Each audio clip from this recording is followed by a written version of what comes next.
Hello friend, कैसे हैं आप लोग। मुझे पूरा उम्मीद है कि आप लोग अच्छे होंगे, स्वस्थ होंगे। आइए आपका वेलकम अपनी YouTube channel Bihari math for you में। जैसा कि मैं आपके सामने फिर से पूरी एनर्जी, विश्वास और ईमानदारी से अपने नेक्स्ट क्लास की ओर उपस्थित हुआ हूँ। उससे पहले आपको शायद ये बात पता होना चाहिए कि पिछले वाले क्लास में हम लोग जिस चैप्टर को पढ़ रहे थे उसका नाम था द्विघात समीकरण था, ठीक है। और उस चैप्टर में हम लोगों ने द्विघात समीकरण के टॉपिक को पूरी तरह से एंड कर दिया था। उसमें जो जो बेस था और उस बेस पर जो आधारित प्रॉब्लम थे जो आपके बुक में दे रखे थे 10th क्लास के, मैंने सारे क्वेश्चन को आपके सामने रखा था और भली बात ही आपने अच्छे से समझा भी होगा, ठीक है। तो आज हम लोग जो है उस पूरे द्विघात समीकरण को कल के क्लास में जो एंड कर दिए थे, जैसा कि मैं बता दूं मूल की प्रकृति था। जिस तरह से मैंने बताया कि द्विघात समीकरण निकालने के लिए 3 स्टेप होता है। एक होता है गुणनखंड विधि, और एक होता है पूर्ण वर्ग बनाने की विधि, और एक जो होता है जिसको हम लोग कहते हैं, मतलब जिसको एक होता है गुणनखंड विधि, एक पूर्ण वर्ग बनाने की विधि, और एक जो होता है काफी सरल विधि जिसको हम लोग कहते हैं मूल, जिसके लिए मूल की प्रकृति को ज्ञात करते हैं, मूल ज्ञात करते हैं, यानी बाई फॉर्मूला विधि से। ये सारी चीजों, तीनों विधि को हम लोगों ने देखा था। आज हम लोग जिस टॉपिक को चर्चा करेंगे वह टॉपिक आपका 10th क्लास का ही है, लेकिन उस टॉपिक में कुछ जो है मतलब क्या कहते हैं, उसका हेडलाइन कुछ अलग है, कुछ उसका लेसन अलग है, और वह जो लेसन का नाम है मैं थोड़े देर में बताने वाला हूं और उस पर कुछ काम करने वाला हूं, उस पर कुछ आपकी अच्छा एक कंटेंट देने वाला हूं, ठीक है। तो उससे पहले आप पूरी तरह से फिट हो जाइए, तैयार हो जाइए, रेडी हो जाइए, और किसी भी तरह का माइंड में कोई बोझ हो, टेंशन हो, प्रेशर हो, सभी को साइड कर दिए और मेरे साथ कुछ देर 20 या 25 मिनट बने रहे। या 20 या 25 मिनट में मैं आपको एक अच्छा कंटेंट देने वाला हूं और एक अच्छा जो है मतलब क्या कहते हैं बेस देने वाला हूं। मुझे उम्मीद है कि आप मेरी बात को मानेंगे, मेरी वीडियो को देख रहे होंगे, और यदि मेरे चैनल को आपने सब्सक्राइब, लाइक और शेयर नहीं किया तो ये सारे काम को कर दें, ताकि मैं अंदर से पूरी मोटिवेट होकर आपको एक अच्छा कंटेंट दूं, ठीक है मेरे प्यारे भाई एवं बहन। चलिए अब हम लोग जो है बनाना शुरू करते हैं, पढ़ना शुरू करते हैं। हम लोग क्या पढ़ने वाले हैं आज के क्लास में, जो चैप्टर है मेरे भाई, जिसको हम लोग कहते हैं दो चर वाले रैखिक समीकरण। दो चर वाले रैखिक समीकरण, दो चर वाले रैखिक समीकरण, यह जो चैप्टर का नाम है दो चर वाले रैखिक समीकरण, ठीक है, जिसको हम लोग कहते हैं इंग्लिश में क्या कहते हैं, linear equation in two variables, ठीक है, जिसको हम लोग क्या कहते हैं दो चर वाले रैखिक समीकरण। एक टॉपिक है और यह टॉपिक काफी इंटरेस्टिंग टॉपिक है। यह जो है हेडलाइन, यह जो चेहरा दिख रहा है आपको, यह चेहरा आपके एग्जाम के लिए भी काफी नेसेसरी है पढ़ना, और साथ ही साथ आपके बुक को के लिए भी काफी नेसेसरी है पढ़ना, ठीक है। तो आइए हम लोग समझते हैं, इस टॉपिक के अंदर में आपको बहुत सारी चीज देखने को मिलेगा। तो सबसे पहले हम परिचित कराते हैं इस टॉपिक में हम कौन सा पार्ट आपके सामने लेकर आए हैं, और वह एक ऐसा पार्ट है जो आपके एग्जाम के लिए काफी जरूरी है, आपके बुक के लिए समझना भी काफी जरूरी है, ठीक है। तो हम उसी पार्ट पर चर्चा करेंगे मेरे भाई। उससे पहले एक बार फिर मैं आपसे कहना ये चाहता हूं कि यदि आप तैयार ना है तो फिर से पूरी तरह से तैयार हो जाइए। यदि माइंड में कोई तनाव है, कोई प्रेशर है, कोई फिक्र है, तो सबको छोड़ दो। यही चीज आपको आगे बढ़ाएगा, यही शिक्षा जो है मतलब एजुकेशन में जो है आपको एक नया मोड़ देगा, एक नया बदलाव देगा। सारी गरीबी को यही पैर से मैलेगा और फिर ऊंचाई पर आप जाओगे। इसलिए कुछ 20 या 25 मिनट आप मेरे साथ बिल्कुल मन से, बिल्कुल तन से, सारी चीज का टेंशन छोड़ के फ्री माइंड होकर मेरे साथ आप बने रहो, ठीक है। आइए हम लोग इस टॉपिक को स्टार्ट करते हैं। उससे पहले आप मेरी बात को समझें। Linear equation in two variable, दो चर वाले रैखिक समीकरण यूज। रैखिक समीकरण का मतलब हुआ, जिस तरह से मैंने बताया था कि एक रैखिक समीकरण जो होता है जिसमें एक घात होता है। क्या मैंने बोला, एक घात। एग्जाम्पल के तौर पर 2x प्लस जो है y है, इसको 2x है या प्लस 1 है, जिसमें ये x का पावर कितना 1 है, कुछ ना तो कितना 1 है, तो हम कह सकते हैं कि x के पावर जब 1 है तो एक रैखिक समीकरण हो गया, ठीक है। तो हम लोग समझे कि दो चर वाले रैखिक समीकरण, इसमें दो चर रहेगा, x और y के रूप में एक चर रहेगा, जिसको चर राशि का मतलब हुआ मेरे भाई जिसका मान बदलते रहता है, ठीक है, और अचर राशि का मतलब हुआ जिसका मान स्थिर रहता है। एग्जाम्पल के तौर पर x प्लस y, ये दो चर राशि होता है, x का अलग मान, y का अलग मान, कहीं कहीं पर इक्वल भी आएगा, ठीक है। तो समझने के लिए इसी टॉपिक का नाम है दो चर वाले रेखिक समीकरण, और इसमें कौन सा पार्ट आपको पर जोर देना, कौन से पार्ट को मैं पढ़ाने जा रहा हूं, इस पार्ट पर आपको ध्यान देना। सबसे पहले मैं इस टॉपिक को स्टार्ट करने दिया मैंने, याद रहे मेरे भाई, एक लाइन इस तरह से हुआ, एक लाइन इस तरह से, इसको हम लोग क्या कहते हैं, ये वाले लाइन को हमने माना क्या बना, a1x प्लस जो है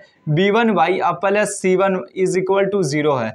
और ये वाला जो लाइन है मेरे भाई, ये वाला, इसको a2x प्लस जो है b2y और प्लस जो है c2 इज इक्वल टू 0 है। इतनी बात को आप समझ गए, क्योंकि रेखिक समीकरण दो चर वाला जो होता है उसका फॉर्म होता है मेरे भाई ax plus by plus c is equal to 0 होता है। ठीक है, ax plus by plus c is equal to क्या होता है, 0 होता है, इस स्टैंडर्ड फॉर्म में होता है। ठीक है, तो यहीं पर एक स्टैंडर्ड फॉर्म, दो समीकरण है, एक लाइन ये है, एक लाइन ये, तो इसलिए यहाँ पर क्या होगा, a1x plus b1y plus c1 is equal to 0। ठीक है, इसका कुछ अलग होगा, इसका x का कोफिशिएंट अलग होगा, इसका y का कोफिशिएंट अलग, तो इसका भी अलग होगा, इसलिए एक का माना a2 माना, b2 माना, c2 माना। इतनी बात तो आप कर लेंगे। चलिए, जब इतना कर लें, एक लाइन आपको कुछ इस तरह से फिगर ड्रा करना, बाय फिगर हम लोग समझेंगे तो मेरा समझना काफी आसान होगा, और एक लाइन आपको यही ड्रा करना, यानी पता ही चला कि यही 3 पॉइंट से आप पूरी तरह से दो चर रैखिक समीकरण का जो ये पार्ट है वे पूरे पार्ट को आप समझ जाओगे, कहीं पर किसी तरह का कोई टेंशन नहीं रहेगा। ठीक है, मुझे उम्मीद है कि आप मेरी बात को समझते होंगे, मेरे बताए हुए तरीके को आप समझ रहे होंगे और भली भांति अच्छे से मेरे वीडियो को देख रहे होंगे। ठीक है, याद रहे मेरे भाई, कोई भी वीडियो मेरा जो है लास्ट तक देखें, यदि आप पढ़ने वाले हैं तब लास्ट तक देखिएगा, तभी चीजों को आप अच्छे से वे में समझिएगा और अच्छी जानकारी आप ले पाइएगा। ठीक है, चलिए, इसको हमने क्या माना है, इसको एक लाइन a1x माना, b1y माना, plus c1 is equal to 0। याद रहे मेरे भाई, यहां पर एक बिंदु पर ये काट रही है, प्रतिच्छेद कर रही है, तो उसके सेंस में क्या होता है कि मतलब इसके जब दो बिंदु, एक इक्वेशन ये है, एक इक्वेशन ये, जिस बिंदु पर प्रतिच्छेद करें तो हम लोग इसको कहते हैं प्रतिच्छेद रेखा। ठीक है, प्रतिच्छेदी करती है, प्रतिच्छेदी रेखा होता है। ठीक है, प्रतिच्छेदी रेखा, तो उसके कंडीशन में क्या होता है, इस रेखा के कंडीशन में क्या होगा कि यहां पर ये जो फॉलो होगा, इसके लिए होता है एक रूल होता है, आदित्य हल होता है। कितना हल होता है, आदित्य हल, आदित्य हल। उसके लिए लुक कैसा होता है, आदित्य हल होने के लिए एक फॉर्मूला होता है, a1 बटा a2 is not equal to b1 बटा b2। ठीक है, यदि ये फॉर्म में आपको दिख रहा है तो समझिए का ये आदित्य हल वाला कंडीशन है, यानी सिर्फ एक हल होगा, एक से अलावा दूसरा हल नहीं होगा। मैंने क्या बोला, एक बार मेरी बात को समझो, यही पॉइंट आपको समझना है, क्योंकि यही पर खेला होने वाला है और यही पर मैथ के को आप प्रैक्टिस करने वाले और यही चीज को आप समझने वाले हो। भाई मेरे, याद रहे कि यहाँ पर दो इक्वेशन आया, एक का नाम a1, एक का नाम a2, तो उस सेंस में देख रहे हैं कि दोनों रेखाएं जो हैं एक बिंदु पर प्रतिच्छेद करती है, तो हम ये कह सकते हैं कि प्रतिच्छेदी रेखा, और प्रतिच्छेदी रेखा जब करेगी एक बिंदु पर, तो वहां पर कंसेप्ट ये कहता है कि वह इक्वेशन का एक हल होगा। वह इक्वेशन का क्या होगा, एक हल। एक हल होने का मतलब कि एक ही मान उसका निकलेगा, इसलिए इसका एक हल होगा। ठीक है, इतनी बात तो समझ गए। और एक हल होने के लिए क्या होगा, उसका नाम एक आदित्य हल भी करते हैं, या हम कह सकते हैं कि एक हल, एक हल भी लिख सकते हैं, समझने के लिए हिंदी में आसान वर्ड, एक हल भी लिख सकते हैं या आदित्य हल। आदित्य का मतलब द्वितीय नहीं, दूसरा कोई हल नहीं, सिर्फ एक ही होगा। उसका स्टेप होता है, उसका जो सिंबल होता है, a1 बटा a2 is not equal to b1 बटा b2। a1 बटा a2 is not equal to b1 बटा b2 रहे मेरे भाई, तो वहां पर आपको समझना है कि ये प्रतिच्छेदी रेखा और इसका x और y का मान वैल्यू एक निकले, यानी एक हल होगा। मुझे उम्मीद है कि आप चीज को आप समझ गए होंगे, कहीं पर किसी तरह का यहां तक समझने में कोई प्रॉब्लम आपको नहीं हुआ होगा। ठीक है, तो चलिए, ये पॉइंट समझ गए। यहां पर एक रेखा दूसरे को कभी भी नहीं मिल सकती, दोनों एक दूसरे के पैरेलल है, समानांतर है। एज एग्जांपल के तौर पर रेल का पटरी आपने देखा होगा, मुड़ रही है, चारों ओर मुड़ती है, लेकिन कभी भी एक दूसरे से सट नहीं पाती है, तो रेल का पटरी, ये दोनों एक दूसरे का विरोध करेगा। तो विरोध के सेंस में क्या कहता है इक्वेशन का टर्म, ये होता है a1 बटा a2 होता है मेरे भाई, और b1 बटा क्या होता है, b2 होता है, और is not equal to c1 बटा c2 होता है।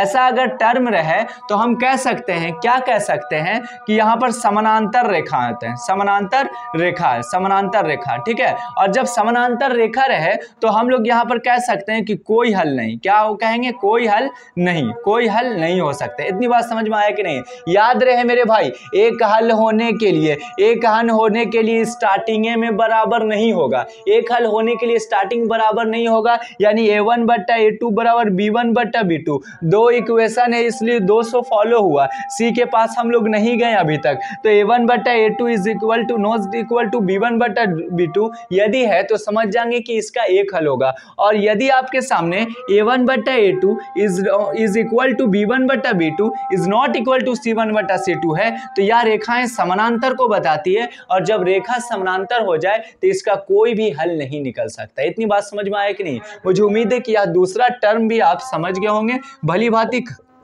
काफी अच्छी वे में। अब हम लोग तीसरा टर्म के पास आते हैं। तीसरा फिगर ये कहता है कि इस तरह से आपको दिख रहा होगा, यह जो फिगर ये बताना चाहता है एक लाइन के ऊपर ही एक दूसरा लाइन किया हुआ है, यानी एक इक्वेशन के ऊपर ही दूसरा लाइन जो है सो रखा है। एग्जाम्पल के तौर पर ये मार्कर है और ये मार्कर के ऊपर भी एक मार्कर है जो आपको दिख नहीं रहा होगा इसमें, तो ये दो रेखा इसके अंदर है लेकिन एक दूसरे पर ही गया हुआ है, एक दूसरे पर ही सो रखा है। तो उसका कंसेप्ट ये कहता है कि a1/a2 बराबर b1/b2 मेरे भाई और बराबर c1/c2 हो गया। तो यहाँ पर क्या होगा कि ये संपाती वर्ड होता है इंग्लिश में। ऐसा अगर दिखे आपको इक्वेशन तो ये एक दूसरे के लिए संपाती होंगे, और जब संपाती होंगे तो अनंत हल होंगे। जब संपाती होंगे तो क्या होंगे? अनंत हल होंगे। अनंत हल का मतलब कि ये सब एक पॉइंट पर एक दूसरे को काट रहा होगा। ये पॉइंट बाय पॉइंट, जैसे कोई रेखा मिलता है बनता है तो एक पॉइंट अगर ले लें तो यही पॉइंट में एक ये ले लें, यदि पॉइंट से बनाने तो पॉइंट से ही हम रेखा का निर्माण कर सकते हैं। तो यहाँ पर बहुत बार ये कटता है, अनगिनत बार कटता है, इसका कटने वाली पॉइंट को हम नहीं देख सकते, इसलिए हम कह सकते हैं इसके कंडीशन में 100y का वैल्यू अनंत आ सकता है, यानी इसका अनंत तरीके से हम लोग हल कर सकते हैं। यही इसका लॉजिक था और यही दो चर वाले रैखिक समीकरण का मेन पार्ट था। यदि इस पार्ट को आप समझ गए होंगे तो मुझे उम्मीद है कि बाकी का स्टेप आप खुद ही सॉल्व कर देंगे। बाकी स्टेप से हमें किस चीज की जानकारी मिलती है वो भी चीज को आपको समझ में आ जाएगा और काफी आसानी वे में किसी तरह का कोई बोझ, कोई टेंशन, कोई प्रेशर नहीं होगा। ठीक है, तो चलिए आप इतनी बात समझ गए। एक बार फिर मैं चाह रहा हूं मेरे भाई कि एक बार थोड़ा सा एक बार हाईलाइट करा दूं ताकि यदि किसी तरह का कोई माइंड में टेंशन अभी भी बच रहा हो तो वो टेंशन दूर हो जाए। उसके लिए क्या है कि दो चर वाले रेखिक समीकरण युग्म, ठीक है, दो चर वाले रेखिक समीकरण युग्म होता है, ठीक है, जिसको हम लोग linear equation in two variables के नाम से जानते हैं। उसके लिए पहला चेहरा आपको ये दिखा, दूसरा चेहरा ये दिखा, तीसरा चेहरा ये दिखा। पहला चेहरा का रूल ये कहता है कि यदि दो लाइन एक दूसरे को प्रतिच्छेद करती है, यदि दो लाइन एक दूसरे को काटती है तो इस पॉइंट पर काटती है तो मतलब सिर्फ एक ही पॉइंट को काट रही है, तो एक पॉइंट को काट रही का मतलब एक हल होगा, और जब एक हल होगा तो उसका इक्वेशन का जो फॉर्म होगा, उसका इक्वेशन का सिंपल जो सूत्र होगा मेरे भाई वो होगा a1/a2 is not equal to b1/b2, जिसे हम लोग हिंदी में आदित्य हल के नाम से भी जानते हैं और शब्द हल्का किया जाए तो एक हल के नाम से भी जानते हैं। इतनी बात समझ में आ गया। दूसरा ये कहता है कि दोनों लाइन, दोनों फिगर एक दूसरे के पैरेलल है और पैरेलल का सेंस ये कहता है कि कभी भी नहीं मिल सकता है, तो उस कंडीशन में इसका हल भी कभी नहीं होगा। जब मिलेगा ही ना, जैसे एग्जांपल के तौर पर कि मान लिया जाए कि जब दो फैमिली में लड़ाई हो जाए और दोनों फैमिली में माइंड इस तरह से मिला हुआ हो कि हम एक दूसरे को कभी नहीं मिल सकते हैं, तो हम चाह के भी उसे नहीं मिला सकते हैं, यानी उसका कोई हल नहीं है, उसमें हल होने का बात ही नहीं है। तो उसके लिए इक्वेशन का फॉर्म इस तरह से लिखने का अंदाज है a1/a2 बराबर b1/b2 is not equal to c1/c2। यदि दो मिलने को चाहता है लेकिन तीसरा नहीं चाहता तो a1/a2 is b1/b2 is not equal to c1/c2। यानी आपसे अगर ये इक्वेशन पूछ दे कि कोई हल नहीं के लिए इक्वेशन फॉर्म सूत्र क्या होता है तो आपका आंसर होना चाहिए a1/a2 बराबर b1/b2 is not equal to c1/c2। तीसरा पोजीशन में देखते हैं कि एक ही रेखा पर बहुत रेखाएं टिका हुआ है, वहां पर एक बिंदु से बहुत कटने वाले रेखा उसमें दिख रहा है, तो उस कंडीशन में क्या होगा कि बहुत हल होगा। बहुत हल होगा का मतलब उन लोगों में बहुत आपसी में बहुत मेल होगा, सभी लोग बराबर होंगे, किसी भी तरह का कोई टेंशन नहीं होगा। तीनों भाई में किसी भी, जैसे मान लिया a एक भाई है, b1 एक भाई है, c1 एक भाई है, तो c1 एक भाई और तीनों भाई आपस में मिले हुए हैं, तो हम कह सकते हैं कि उनकी बातों को हटाना बड़ी मुश्किल है। यदि एक भाई की बात को हम हटाते हैं तो दूसरा भाई जो है वो मेरे ऊपर चढ़ाई कर देता है, दूसरा भाई का हटाते हैं तो तीसरा चढ़ाई, यानी सभी भाई का चेहरा मिला हुआ है, एक दूसरे के परस्पर काफी जकड़ के बंधे हुए हैं, एक दूसरे की बिंदु से काफी अच्छे वे में ढके हुए हैं। तो हम कह सकते हैं वहां पर समझाने के लिए कि a1/a2 इज नॉट बराबर b1/b2 बराबर c1/c2 उसका फॉर्म होता है। जबकि यहां पर देखिए समानांतर में एक बंधा हुआ है, एक बराबर है लेकिन तीसरा बराबर नहीं है, और जबकि आदित्य हल के लिए a1 बटा a2 बराबर is not equal to b1 b2। ठीक है, ये चीज को यदि आप समझ गए होंगे, अच्छे वे में जान गए होंगे, तो मुझे उम्मीद है कि इसका आप राइट डाउन कर लें, इसे स्क्रीनशॉट ले लें, क्योंकि यही चीज को मेन पार्ट को समझाना था, यही इस पार्ट का हीरो था। यदि इसको पहचान गए, इसको समझ गए, तो बाकी आपके लिए जीरो है, कुछ भी नहीं है। चलिए इसे आप जल्दी से हटा लें, स्क्रीनशॉट इसका ले लें, क्योंकि मैं इसे हटाने वाला हूं। चलिए अब हम लोग देखते हैं कि जब ऐसे फॉर्म को पढ़ लिया तो हमें इक्वेशन में कैसे इसका यूज़ करना है, आखिर इसका इक्वेशन में यूज़ कैसे होता है, वो चीज़ को मैं बताने जा रहा हूँ मेरे भाई। आप मेरे ऊपर ध्यान देंगे, आपके बुक के में जो क्या क्या इसका यूजेस है, क्या ये यूज़ होगा, वो सारी चीज़ को मैं लाया हूँ आपके सामने। अब मैं ये चाह रहा हूँ कि अच्छे वे में आपको बता दूँ कि ताकि किसी भी तरह का कोई प्रॉब्लम आपको ना हो। चलिए आपके सामने जब वो पॉइंट पहचान गए हैं तो सबसे पहला क्वेश्चन इस तरह से बुक में मिलेगा कि 5x मिलेगा minus 4y plus 8 is equal to 0 हो गया। ठीक है, दूसरा मिलेगा 7x मिलेगा मेरे भाई और प्लस 6y है। ठीक है, माइनस 9 इज इक्वल टू 0। अब यहाँ पर बताना है आपको, ये बताना है कि ये कौन सा हल होगा, ये कौन सा हल को फॉलो करता है। यानी 3 स्टेप यदि है, एक स्टेप है आदित्य हल, एक स्टेप है कोई हल नहीं, और एक स्टेप है समानांतर हल। तो उसके लिए हम लोग पोजीशन बाय पोजीशन अरेंजमेंट करते हैं, एक दूसरे इक्वेशन को हम बटा में करके चेक करते, होता ही नहीं है।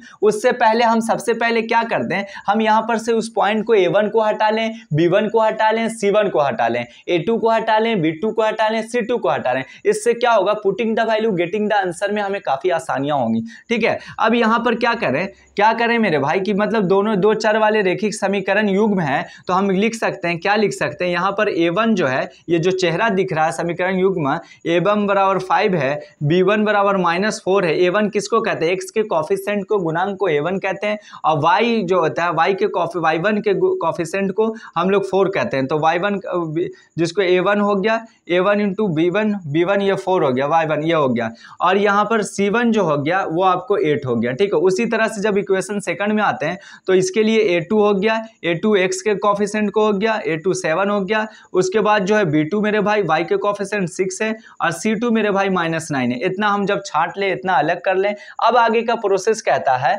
आगे का प्रोसेस ये कहता है कि a1 बटा a2 बराबर क्या कहे, पहले सबको बराबर के रूप में देखते हैं, b1 बटा b2 बराबर c1 बटा c2, इतना है ना, a1 बटा a2 बराबर b1। अब ये सारे के वैल्यू को हम पुट करते हैं, a1 का वैल्यू 5 है, अब a2 का वैल्यू 7 है, इतना कर दिया। b1 का वैल्यू मेरे भाई -4 है, और यहाँ पर b2 का वैल्यू मेरे भाई 6 है, इतना है ना। तो हम पाते क्या है कि पहला ही इक्वेशन में हम देख रहे हैं क्या, टर्म को एक दूसरे के बराबर है ही नहीं, यानी 5 बटा 7 यहाँ है, और ये 4 बटा 6 है, यानी 2 बटा 3 आ जाएगा। तो हम पा रहे हैं कि a1 बटा a2 is not equal to b1 बटा b2। तो हम कह सकते हैं कि यह जो पैटर्न फॉलो कर रहा है, यह चीज से जो हम जानकारियां मुझे प्राप्त हो रही है, यह आदित्य हल के पास लेके जा रहा है। या किसके पास लेके जा रहा है मेरे भाई, आदित्य हल। आदित्य हल का मतलब कि एक प्रतिच्छेदी रेखा, यहाँ पर किसी पर एक पॉइंट पर दोनों समीकरण के इक्वेशन कट जाएगा, यानी आदित्य हल।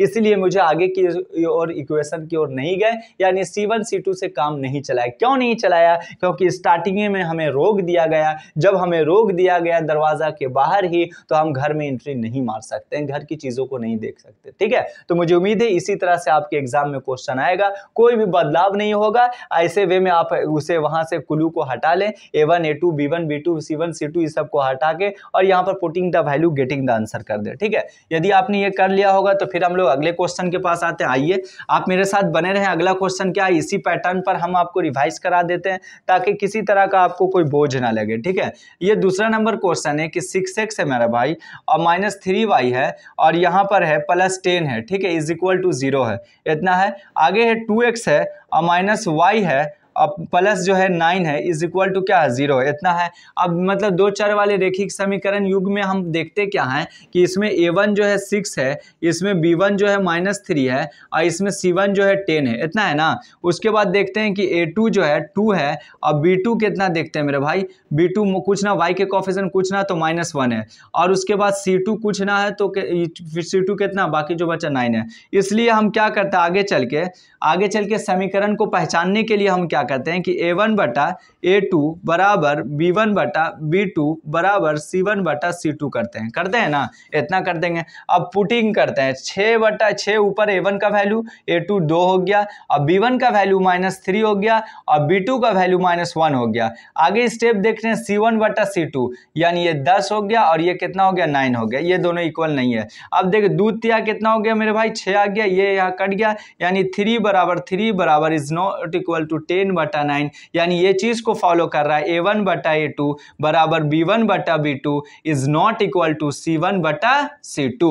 तो ये जब पद आया, ये जब टर्म आपके सामने दिख गया कि थर्ड वाला फंक्शन नहीं मिल पाया, मैच नहीं हो पाया इक्वल में, तो हम ये समझ सकते हैं कि ये जो साइन बता रहा है, ये जो सिंबल बता रहा है हमारे सामने मेरे भाई, थोड़ा देर पहले इसकी जो जानकारी दी मैंने, ये सिंबल बता रहा है, किसकी बता रहा है कि समानांतर होने के लिए क्या होना चाहिए कि यही सिंबल का यूज होना चाहिए, यानी दोनों रेखाएं समानांतर है। दोनों रेखाएं क्या है? समानांतर रेखाएं, समानांतर रेखाएं हैं। से क्या है? दोनों ये रेखाएं क्या है? समानांतर है, यानी इसके में क्या होगा, यहाँ हम कह सकते हैं या कोई हल नहीं होगा। इसके लिए स्टेप में क्या, कोई हल नहीं होगा, कोई हल नहीं, यानी x और y का वैल्यू नहीं आएगा, कोई हल नहीं होगा। इतनी बात समझ में आया कि नहीं आया?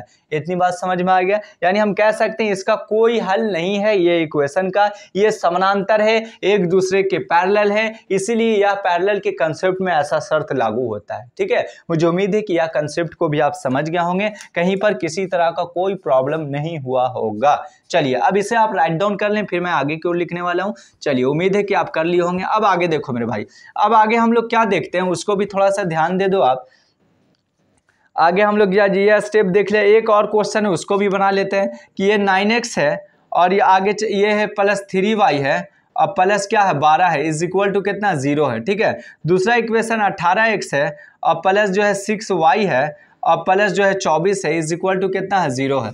तो हम लोग क्या करें, A1 बराबर 9 है, B1 बराबर 3 है और C1 बराबर मेरे भाई 12 है ना। उसी तरह से A2 बराबर 18 है और B2 बराबर कितना है, B2 आपको 6 है और C2 बराबर 24 है, इतना है। अब मतलब हल होने के लिए या हल नहीं होने के लिए, अनेक हल के लिए, एक हल के लिए और अनंत हल के लिए क्या रूल कहता है, A1 बटा A2 बराबर जो होता है B1 बटा B2 बराबर जो होता है C1 बटा C2। इसके लिए रूल को फॉलो करेंगे तो A1 9 है और A1 बटा A2 कितना 18 है बराबर B1 बटा B1 3 है और B2 कितना 6 है। ठीक है, अब बराबर C1 बटा C2, तो C1 12 है, 12 है और C2 कितना 24 है, 12 दूनी 24, 1 बटा 2, 3 दूनी 6, ये 2, 9 दूनी 18, पता ही चला 1 बटा 2 बराबर 1 बटा 2 बराबर 1 बटा 2, यानी हम कह सकते हैं कि A1 बटा A2 बराबर B1 बटा B2 और बराबर C1 बटा C2। यह चेहरा जो आपको दिख गया है मेरे भाई,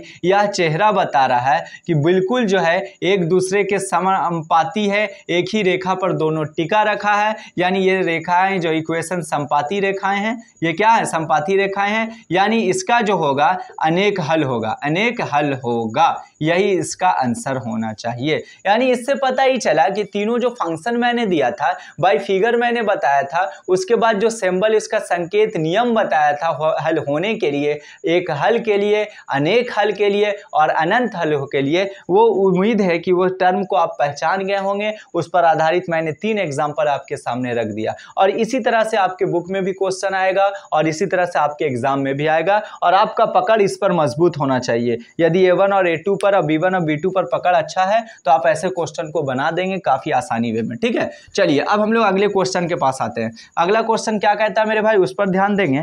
अगला क्वेश्चन का पहलू क्या है, उसमें कुछ इस तरह का टर्म आपको बदलाव मिलेगा। क्या बदलाव मिलेगा, थोड़ा सा चेंजिंग खाली ही रहेगा। ठीक है, सजावट में, उससे आपको घबराना नहीं। इज इक्वल टू कितना 5 है। आगे देखने को मिलेगा 2x है और मेरे भाई -3y है और इज इक्वल टू कितना 7 है। ठीक है, ये क्वेश्चन है, इसमें बताना है कि अनेक हल होगा, एक हल होगा या अनंत हल होगा। उसके लिए क्या है कि यही रूल को पहले हम इक्वेशन टर्म में लिखते हैं, इक्वेशन टर्म में, यानी इसको लिखने का तरीका 3x है प्लस 2y है प्लस 5 इक्वल की इस साइड में, इस साइड में -y इज इक्वल टू 0, यानी हर हाल में मुझे इस फॉर्म में लाना है, क्योंकि हम लोग फॉर्मूला पढ़े हैं A1x प्लस B1y और plus C1 is equal to 0, और जब तक ऐसे फॉर्म में नहीं लाएंगे तब तक हम बात को नहीं समझ पाएंगे। ठीक है, तो मुझे उम्मीद है कि आप बात को आप समझ गए होंगे, इसी फॉर्म में लाना। ठीक है, बाय प्रैक्टिस आप देखें उस तरह से अगला स्टेप देखेंगे, क्या करेंगे कि 2x है -3y है और -7 इज इक्वल टू 0। अब इसका स्टैंडर्ड फॉर्म दिख गया, क्योंकि अब इक्वेशन वाला जो फॉर्म है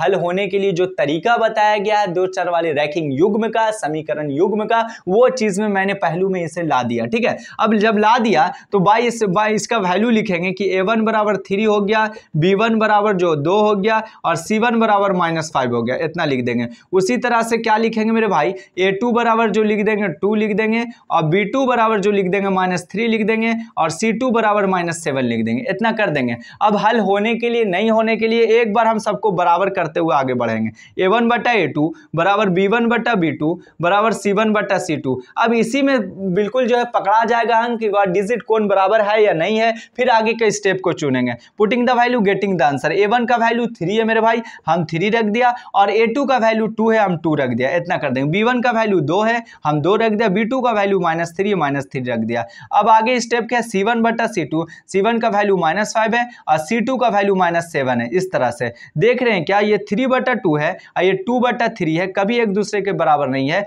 यानी a1 बटा a2 is not equal to b1 बटा b2। तो यह इंडिकेट कर दिया कि आदित्य हल की बात कर दिया, यह इंडिकेट कर दिया कि दोनों रेखाएं इक्वेशन के एक दूसरे पर प्रतिच्छेद करती है, इसीलिए इसका एक हल होगा। इसीलिए क्या होगा, इसका एक हल होगा। लेकिन मेरा बताने का ये कारण ये था कि मेन ये चीज को समझाना कि अगर इस वे में लिखा हुआ तो आप ऐसा नहीं समझोगे कि इसे बनाना मुश्किल है, आप उस वे में लाना, यानी इक्वेशन दो चर वाले रैखिक समीकरण का जो सूत्र होता है उस वाले सूत्र में इसके ढाप देना। ठीक है, उसके लिए क्या किया कि प्लस था, इस साइड में माइनस आया, ये आया। अब बिल्कुल ये इक्वेशन में इक्वल के साइड में 0 आया तो वो या जो चेहरा है दो चर वाले रैखिक समीकरण युग्म का जो दो समीकरण होता है उस समीकरण पर मैंने इसे ला दिया। अब आसानी वे में जो उसका रूल कहता है उस रूल में मैंने इसे लिख दिया। पता ही चला कि यहाँ पर पाने के बाद आपस में एक दूसरे के पहला ही बराबर नहीं है, तो इससे साफ जाहिर हो गया मेरे भाई कि यहाँ पर आदित्य हल होगा, इसका जो है एक हल होगा। ठीक है, इस तरह से आपके बुक में रहेगा, इसी पहलू पर आप आसानी वे में बना लेंगे, ज्यादा टेंशन वाली बात नहीं है। ठीक है, चलिए इसे हटा, बिल्कुल आसान सा मैथ है, सिर्फ वही चीज को समझना था जो मैंने कुछ देर पहले इंट्रोड्यूस दिया था आपको। अब देखो, अब मेन है, अब मेन पॉइंट वाली बात अब समझने वाला आया। अब यहां से आपका नंबर स्टार्ट होता है, यहां से आपका माइंड स्टार्ट होता है लगना। पी का मान ज्ञात करें यदि दिए गए समीकरण युग्म का आदित्य हल है। पी का मान मेरे ज्ञात करना, पी का मान ज्ञात करें, पी का मान ज्ञात करें, पी का मान ज्ञात करें यदि दिए गए समीकरण युग्म का समीकरण युग्म का एक हल हो। ऑलरेडी चर्चा कर दिया कि इसका एक हल हो, इसका एक हल हो, उसके लिए पी का मान ज्ञात करें। उसमें इक्वेशन क्या दिया है मेरे भाई, 4x दिया है और प्लस जो है py दिया है और प्लस 8 इज इक्वल टू 0 है। दूसरा इक्वेशन है कि 2x है और प्लस 2y है और प्लस 2 है इज इक्वल टू क्या है, 0 है, इतना दे रखा है। यानी इस क्वेश्चन को पहले मैं आपको समझाना चाहता हूं, या क्वेश्चन क्या हमसे कहना चाह रहा है, कह रहा है क्वेश्चन कि p का मान ज्ञात करें, यानी p बराबर जो है वाट है, p का वैल्यू ज्ञात करना। देखो अब कैसे, मतलब थोड़ा सा अब चेंजिंग होकर आपसे प्रश्न पूछा जाएगा। ठीक है, p का मान ज्ञात करें यदि दिए गए समीकरण युग्म का एक हल हो। ऑलरेडी चर्चा ये कर दिया है कि इसका जो हल होगा वो एक ही हल होगा, एक ही हल, एक से ज्यादा हल नहीं होगा। इससे पता ही चला कि ये दोनों समीकरण युग्म का जो लाइन होगा, रेखा होगा, एक दूसरे को एक बिंदु पर प्रतिच्छेद करेगी, क्योंकि एक बिंदु पर जब प्रतिच्छेद करती है तो एक ही हल होगा, एक ही स्टेप हल का निकलेगा। इतनी बात समझ में आया। तो जब एक ही हल होगा तो सबसे जिस तरह से हम लोग हल नहीं जानने के लिए हम a1 बटा a2 बराबर b1 बटा b2 बराबर c1 बटा c2 लिखते थे और उसके कंडीशन में सभी का वैल्यू पुट करते थे, तो उससे पता चलता था, दिखता था कौन सा रूल फॉलो किया। यदि एक हल का रूल फॉलो किया तो हम आदित्य हल में हटा देते थे उसको, यदि समानांतर वाला है तो उसमें हम लोग कोई हल में नहीं रखते थे, यदि बहुत बराबर है तो इसका मतलब है सभी बराबर है तो इसका मतलब अनंत हल है, ऐसा होता था। उसी तरह से हम यहाँ पर ऑलरेडी चर्चा कर दिया कि एक हल हो। तो प्रश्न से क्या है, प्रश्न से आपको दे रखा है आदित्य हल के लिए, आदित्य हल के लिए समीकरण युग्म होता है। क्या होता है, युग्म होता है। क्या होता है मेरे भाई कि a1 बटा A2 not equal to B1 बटा B2, यही ना होता है। A1 बटा A2 बराबर is not equal to B1 बटा B2, और इसलिए C1 बटा C2 का इसमें कोई चर्चा आपको नहीं करना, उससे जरा भी छूना नहीं, क्योंकि वहां तक जाना ही नहीं, उससे मतलब ही नहीं, जिससे मतलब आप उसी पर काम करो। तो आपको साइड में ये क्या करना है कि A1 का वैल्यू इसमें 4 है, और यहाँ पर A2 का वैल्यू मेरे भाई ये 2 है, और B1 का वैल्यू जो है P है, और B2 का वैल्यू जो है वो Y है। ठीक है, Y के कोफिशिएंट को B1 कहते हैं, तो B1 आपका P है, और Y के कोफिशिएंट दूसरा इक्वेशन को भी क्या कहते हैं हम लोग जो है तो B2 कहते हैं। इतना चीज तो आप जानते ही होंगे शायद। ठीक है, अब A1 का वैल्यू हमने 4 रख दिया और A2 का वैल्यू 2 रख दिया, इज नॉट इक्वल टू यहाँ पर कर दिया। B1 का वैल्यू P रख दिया मेरे भाई, और B2 का वैल्यू Y रख दिया, इतना कर देंगे। 2 दूनी कितना हो गया, 4 हो गया ना, 2 दूनी कितना हो गया, 4 हो गया। और B2 का वैल्यू कितना, सॉरी B2 का वैल्यू जो है आपके सामने 2 है, B2 का वैल्यू कितना, 2 है। अब यहाँ पर क्या हो जाए कि 4 is not equal to P, यानी P is not equal to 4, यानी P का जो मान है वो 4 आया। तो इससे पता ही चला कि P का वैल्यू कितना आया, 4 आया। इतनी बात समझ में आएगा। इसी स्टेप में आपको आगे भी पूछ देगा, x का मान ज्ञात करें, समीकरण दे देगा, कहीं पर बराबर करते हुए लास्ट वाला का वैल्यू आ जाएगा, कहीं पर स्टार्टिंग में आ जाएगा, और कहीं पर बीच में। ऐसे ऐसे स्टेप आपको मिलेंगे, इसी तरह का क्वेश्चन का लेवल होगा और यही रेंज में क्वेश्चन आएगा। ठीक है, तो चलिए, मुझे उम्मीद है कि यह चीज को आप समझ गए होंगे, और यदि इस चीज को आप समझ गए हैं तो इस पर आधारित आपके बुक में बहुत क्वेश्चन मिलेगा, और यही नियम से चलना है, यही रूल से चलना है। आगे कुछ भी छेड़छाड़ नहीं करना है, टेंशन नहीं लेना। यहां पर आगे कह दिया का कि के का मान ज्ञात करें। अब ये कह दे के का मान ज्ञात करें, यदि दिए गए समीकरण युग्म का कोई हल नहीं है, कोई हल नहीं है। ठीक है, कोई हल नहीं है। यहाँ पर क्वेश्चन बदल गया, यहाँ पर कह रहा है कि के का मान ज्ञात करें यदि दिए गए समीकरण युग्म का समीकरण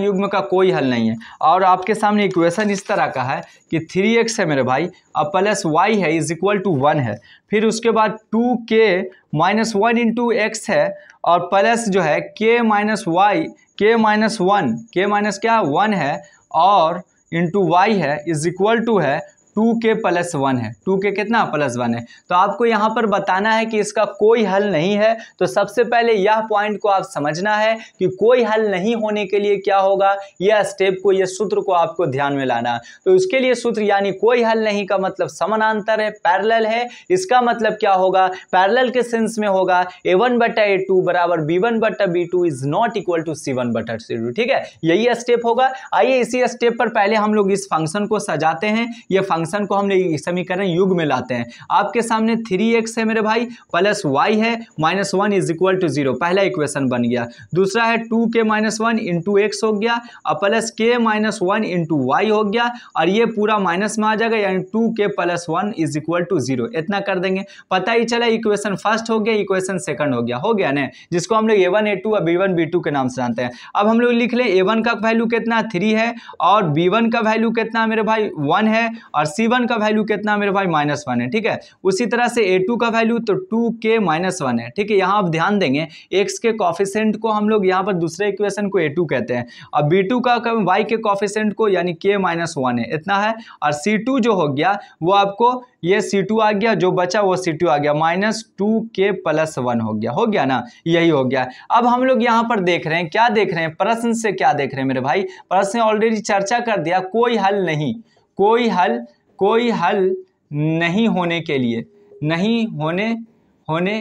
लिए क्या होता है, समीकरण युग्म में क्या होता है, आपका इक्वेशन होता है समीकरण युग्म में होता है, क्या होता है कि A1 बटा A2 बराबर B1 बटा B2 is not equal to C1 बटा C2, यही ना होता है, यानी पहला बराबर होता है, दूसरा बराबर नहीं होता। अब वही चीज को हम रख कर देखेंगे। A1 का वैल्यू हमने 3 रखा, और A2 का वैल्यू हमने क्या रखा 2k माइनस 1 रखा, और इज इक्वल टू क्या हुआ B1 बटा B2, B1 का वैल्यू 1 है और B2 का वैल्यू k माइनस 1 है, यही ना है, k का मान ज्ञात करना। तो इसके सहायता से हम k का मान पास आसानी आसानी से जा सकते हैं, इसके कोई मतलब नहीं रखेंगे, क्योंकि ये दोनों आपस में बराबर है, बराबर करेंगे तो एक अचर राशि को निकालना काफी आसान है। अब देखो मेरे भाई, यहीं तक हम चलते हैं, आगे स्टेप नहीं ले जाते हैं। अब ये 3k हो गया -3 हो गया, और ये 2k हो गया -1 हो गया ना, 2k क्या हो गया -1 हो गया, k वाले टर्म को एक साइड लाएंगे, ये -2k हो गया, और ये +3 -1 हो गया, तो ये बच गया आपका k बच गया, ये 2 बच गया, यानी k का मान कितना आया, 2 आया। k के मान 2 के लिए ये दोनों समीकरण युग्म का कोई हल नहीं होगा, इसी वे में आपको निकालना है। और काफी आसान क्वेश्चन था जो आपके सामने मैं इस तरह का अरेंजमेंट करते हुए, जो बेस था, जो एक अच्छा कंटेंट था, वही कंटेंट के लेवल तक का ये क्वेश्चन था। मुझे उम्मीद है कि आप भली भांति समझ गए होंगे, किसी तरह का कोई प्रॉब्लम नहीं हुआ होगा। ठीक है, ये टाइप बाय टाइप ही, यदि मैंने एक टाइप ये बता दिया तो आपको इस पर आधारित 4-5 क्वेश्चन मिलेगा, जो आप प्रैक्टिस कर लेंगे तो बिल्कुल माइंड क्लियर हो जाएगा, टेंशन। ठीक है, कोई हल नहीं होने के लिए स्टेप रखना है कि a1/a2 बराबर b1/b2 is not equal to 7/c2। सबसे पहले इसे इक्वेशन फॉर्म में तोड़ना है। इक्वेशन फॉर्म में तोड़ने का मतलब ये ऑलरेडी किताब में जो दिख रखा, ये इक्वेशन फॉर्म में अभी नहीं है, लेकिन इक्वेशन फॉर्म में इस तरह का करेंगे तब ये इक्वेशन पहलू को दर्शाएगा, समीकरण युग्म को दर्शाएगा, रैखिक को। ठीक है, जब दर्शाएगा तो वहां पर हम उससे क्या चुराएंगे, a1 चुराएंगे, b1 चुराएंगे, c1 चुराएंगे, फिर a2, फिर b2, फिर c2। उसको चुराने के बाद क्या करेंगे, चर्चा किसका किया, प्रश्न में कोई हल नहीं, प्रश्न से कोई हल नहीं होने के लिए समीकरण युग्म होता है a1/a2 बराबर b1/b2 is not equal to c1/c2। आगे स्टेप देखते हैं कि k का मान पूछ रहा है, इसलिए c1/c2 वाले फंक्शन से मुझे मतलब नहीं रखना, क्योंकि दोनों को बराबर करते हुए एक अननोन वैल्यू को निकालना आसान हो जाएगा, क्योंकि अगला जो वैल्यू वो डिजिट के रूप में है, नंबर के रूप में, तो एक वैल्यू को हम साइड में करके निकाल सकते हैं। इस तरह से आपके आज आपके क्लास का मतलब रैखिक 2 चर वाले रैखिक समीकरण युग्म का मैं अगर बता दूं तो समझिए कि पूरा मामला इंड हुआ। कहीं पर किसी तरह का इसमें अब और को कुछ भी आपको नहीं पढ़ना, इसी पर 3 वर्ड पर आपको प्रैक्टिस करना है, एक हल के लिए, अनंत हल के लिए, और जो है मतलब कोई भी हल नहीं के लिए। यही 3 बातों पर ध्यान रखना है, उसके फॉर्मूला पर ध्यान रखना है, और उसके अगर k का मान पूछे या x का मान पूछे या कोई भी चर राशि का मान पूछे तो उसके लिए स्टेप क्या होता है, वही स्टेप से हम कदम की ओर बढ़ेंगे। ठीक है मेरे भाई, तो चलिए, मुझे उम्मीद है कि आप मेरी बात को समझ गए होंगे, कहीं पर किसी तरह कोई टेंशन नहीं हुआ होगा। इसलिए आज मैं अपनी क्लास को यहीं तक विराम करता हूं, एंड करता हूं, फिर हम कल मिलेंगे कुछ और नए क्वेश्चन के साथ। यदि इसमें और भी कुछ क्वेश्चन इंपॉर्टेंट होगा जो आपके एग्जाम की दृष्टि से, आपके बुक के दृष्टि से, तो मैं पूरी कोशिश करूंगा, पूरी ईमानदारी और प्रॉमिस से बता रहा हूं कि मैं उसे आपके सामने लाऊं और अच्छे वे में समझाऊं और आप अच्छे से समझें। यदि मेरा क्लास अच्छा लगा हो तो आप मुझे कमेंट, लाइक और शेयर करके जरूर जो है आगे बढ़ाएं, ताकि मैं आपका जो है एक ऋणी रहूं और अच्छे वे में एक अच्छे टीचर बन के, एक अच्छा आपका प्यारा, आप ही में से एक बड़ा भाई बनकर आप बहना का, आप छोटे भाइयों का मदद करूं और शिक्षा के क्षेत्र में आगे आपको बढ़ाऊं। ठीक है मेरे भाई, आज की क्लास के लिए बाय।